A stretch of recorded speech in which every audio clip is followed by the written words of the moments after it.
ভারতের বিপক্ষে প্রথম টি-20 ম্যাচে বাংলাদেশের ব্যাটিং দেখে ধারাভাষ্যক কক্ষে থাকা তামিম একদম নিশ্চুপ। বাকি দুই ভারতীয় ধারাভাষ্যকারের চাপে যেন কথা বলার ভাষায় হারিয়ে ফেললেন তামিম। এ কেমন লজ্জার ব্যাটিংয়ে নাজমুল হোসেন শান্তরাম। প্রিয় দর্শক, বাংলাদেশ ও ভারতের মধ্যকার 3 ম্যাচের টি-20 সিরিজের প্রথম টি-20 ম্যাচ অনুষ্ঠিত হচ্ছে। গোয়ালিয়র ইন্টারন্যাশনাল ক্রিকেট স্টেডিয়ামে এই ম্যাচে মাঠে নেমে টসে হেরে আগে ব্যাটিংয়ে বাংলাদেশ, যেখানে ভারত শুরু থেকে দুর্দান্ত বোলিংয়ে চাপে ফেলে দেয় বাংলাদেশকে। বাংলাদেশের হয়ে ওপেনিং এ আসা লিটন কুমার দাস ও পারভেজ হুসাইন ইমন ভালো শুরু করতে পারলেন না। লিটন দাস মাত্র 2 বল খেলে 4 রান করে প্যাভিলিয়নের পথ ধরলেন। লিটন কুমার দাস শুধু পথটা চিনিয়ে দিলেন। এরপরের ব্যাটসম্যানরা আসা যাওয়ার মধ্যেই ব্যস্ত।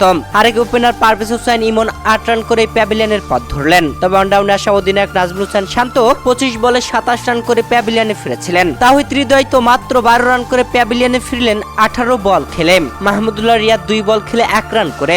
জাকের আলী অনেক 6 বল খেলে 8 রান করে। মেহেদী হাসান মিরাজ অবশ্য নট আউট থেকেছেন। তবে এরপরে আসা রিশাদ হুসাইন 5 বলে 11 রান করে দারুণ খেল দেখাচ্ছিলেন, তবে আউট হয়ে প্যাভিলিয়নে ফেরেন তিনিও। তাসকিন আহমেদ 12 রান করে 13 বল খেলে রান আউট হয়ে যান। মেহেদী হাসান মিরাজ রান আউটের শিকার বানিয়ে দেন তাসকিন আহমেদকে। শরীফুল ইসলাম গোল্ডেন ডাক, তবে মুস্তাফিজুর রহমানকে নিয়ে শেষ অবধি পর্যন্ত খেলতে পারেনি মেহেদী হাসান মিরাজ, যেখানে মুস্তাফিজুর রহমান 5 বল খেলে 1 রান করে আউট হয়ে প্যাভিলিয়নে ফেরেন। বাংলাদেশ অল আউট হয়ে যায় 127 রানে 19 ওভার 5 বল খেলেন। বাংলাদেশের এমন ধরাশয়ী ব্যাটিং দেখে ধারাভাষ্যক কক্ষে থাকা তামিম ইকবাল রীতিমতো অবাক ছিলেন। এ কেমন ব্যাটিং করলো বাংলাদেশ?